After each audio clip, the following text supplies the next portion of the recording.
दोस्तों, आपका स्वागत है। सोचिए और अमीर बनिए, think and grow rich by Napoleon Hill की बुक समरी में, जो आपको अमीर बनने की राह में बहुत महत्वपूर्ण भूमिका निभाती है। दोस्तों, बाधाएं ज्यादातर लोगों का हौसला पस्त कर देती और वे अपनी इच्छा को हकीकत में बदलने की कोई कोशिश ही नहीं करते।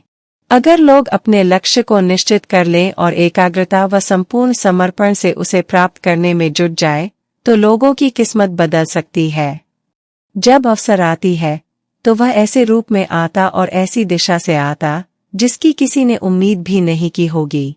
अवसर इंसानों के साथ अक्सर इस तरह की चालबाजी करता है। अवसर पिछले दरवाजे से चुपचाप घुस आता है और अक्सर यह दुर्भाग्य या अस्थायी पराजय के वेश में आता है। शायद इसीलिए बहुत सारे लोग अवसर को पहचान नहीं पाते। असफलता का एक आम कारण यह है कि लोग अस्थायी पराजय के बाद मैदान छोड़ देते हैं। हर व्यक्ति कभी न कभी यह गलती जरूर करता है। किसी भी इंसान के जीवन में सफलता आने से पहले उसके जीवन में अस्थायी पराजय या असफलता जरूर आती है। जब आदमी पराजित हो जाता है तो सबसे आसान रास्ता यही होता है कि मैदान छोड़ दिया जाए, और ज्यादातर लोग यही करते हैं। लोगों को महानतम सफलता उस मोड़ पर मिली जब वे हार चुके थे और हारने के बिंदु से एक कदम आगे ही सफलता उनका इंतजार कर रही थी। सफलता बहुत चालाक और मजाकिया किस्म की होती है। इसे लोगों को तब गिराने में मजा आता है जब सफलता उनके बहुत करीब होती है।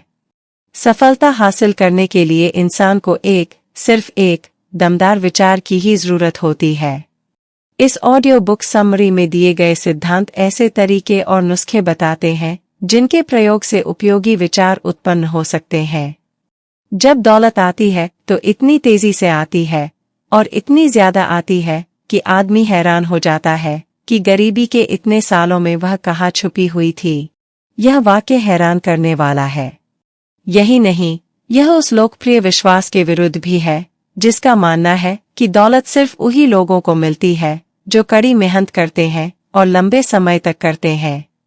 इंसान का मस्तिष्क जो सोच सकता है और जिसमें यकीन कर सकता है, उसे वह हासिल कर सकता है। दूसरा विचार है इच्छा।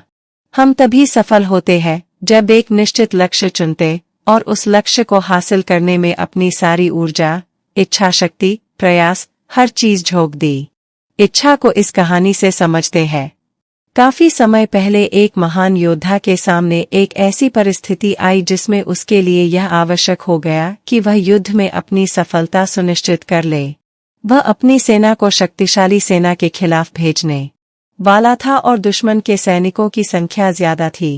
उसने अपने सैनिकों को जहाजों में भरा, दुश्मन देश तक समुद्र का सफर किया, सिपाहियों और गोला बारूद को उतारा और फिर उन जहाजों को जलाने का आदेश दिया जो उन्हें वहां तक लाए थे।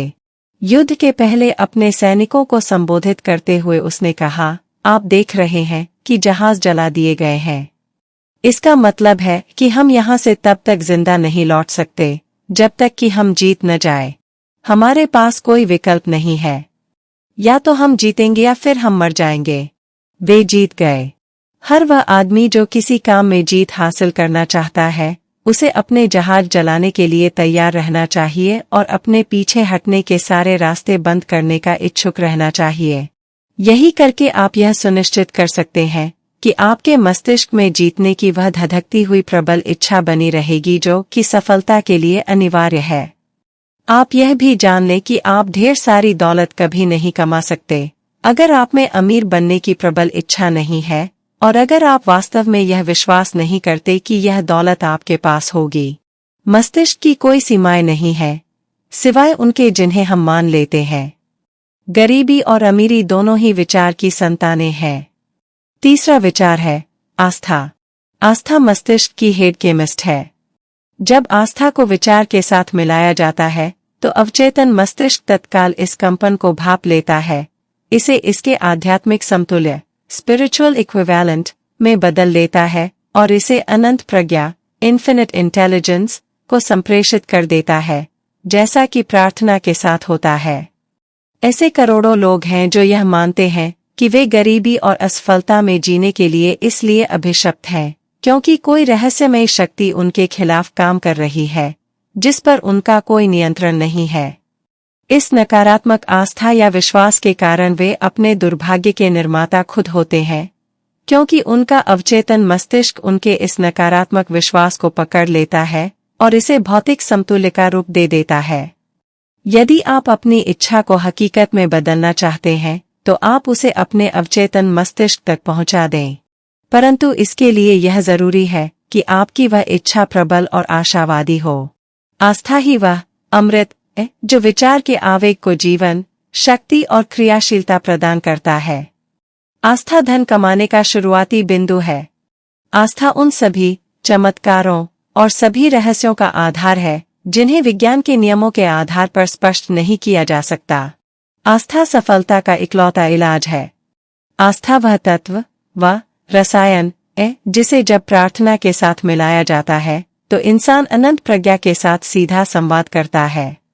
आस्था वह तत्व है जो इंसान के सीमाबद्ध मस्तिष्क फाइनाइट माइंड द्वारा निर्मित विचारों के आम कंपनों को आध्यात्मिक समतुल्य में रूपांतरित करता है।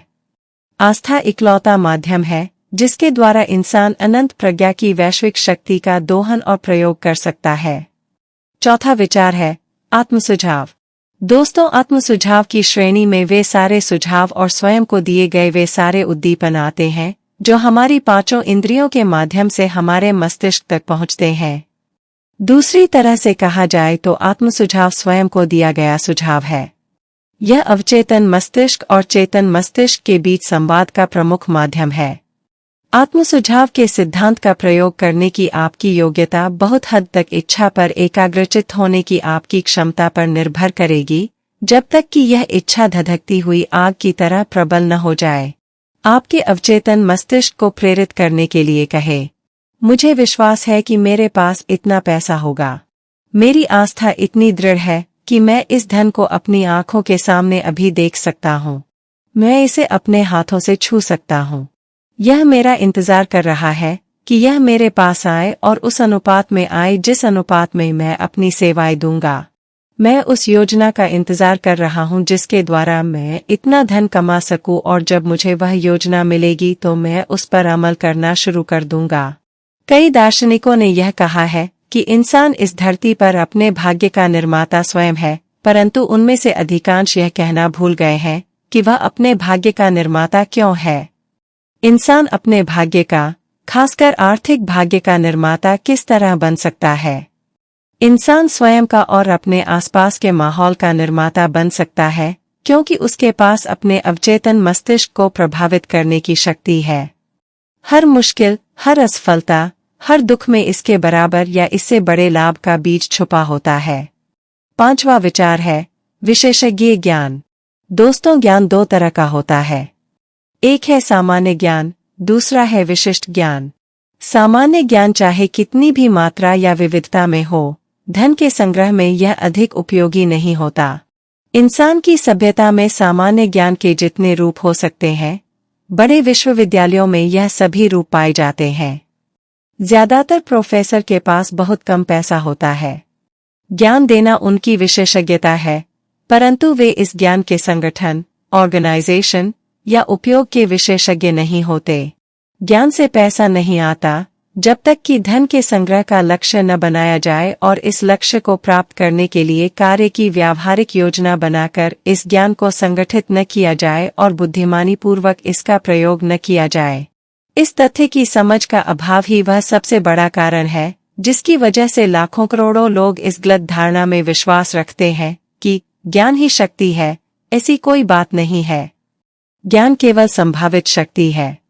यह शक्ति तभी बनता है जबकि इसे कार्य की निश्चित योजनाओं में संगठित किया जाए और किसी निश्चित लक्ष्य की प्राप्ति के लिए इसका उपयोग किया जाए। कई लोग यह मानने की गलती करते हैं कि चूंकि हेनरी फोर्ड बहुत कम समय के लिए स्कूल गए थे, इसलिए उनके पास शिक्षा कम थी।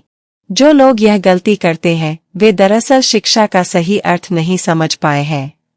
एजुकेशन शब्द लैटिन शब्द एजुको से बना है, जिसका अर्थ है बाहर लाना या अंदर से विकसित करना।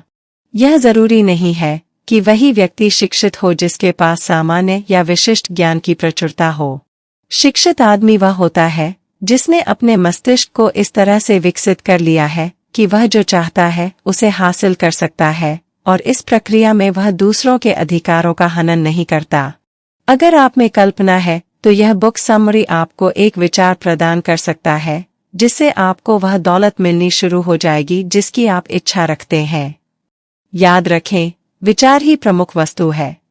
विशेषज्ञ ज्ञान आपको किसी भी नुक्कड़ पर मिल सकता है, किसी भी नुक्कड़ पर। छठा विचार है कल्पना। दोस्तों, कल्पना सचमुच वह वर्कशॉप है जहां इंसान द्वारा बनाए गए सभी प्लान सही आकार में ढलते हैं। यहाँ मस्तिष्क की कल्पना की शक्ति द्वारा इच्छा को आकार, रूप और कार्यरूप दिया जाता है। यह कहा गया है कि इंसान जिस चीज की कल्पना कर सकता है वह उसकी रचना भी कर सकता है। अपनी कल्पना शक्ति की मदद से इंसान ने पिछले 50 वर्षों के दौरान प्रकृति की शक्तियों को जितना खोजा है और उनका जितना दोहन किया है उतना इससे पहले मानव जाति के पूरे इतिहास में नहीं हुआ। उसने हवा को पूरी तरह से जीत लिया है और उड़ने के मामले में पक्षियों को बुरी तरह पीछे छोड़ दिया है। कल्पना की मदद से यह निर्धारित कर लिया है कि सूर्य किन तत्वों द्वारा बना है। उसने वाहनों की गति बढ़ा ली है और अब वह 965 किलोमीटर प्रति घंटे से भी अधिक की रफ्तार से यात्रा कर सकता है। बिजनेस, उद्योग, फाइनेंस के महान लीडर और महान कलाकार, संगीतकार, कवि और लेखक महान इसलिए बनते हैं क्योंकि उन्होंने रचनात्मक कल्पना की शक्ति को विकसित कर लिया है।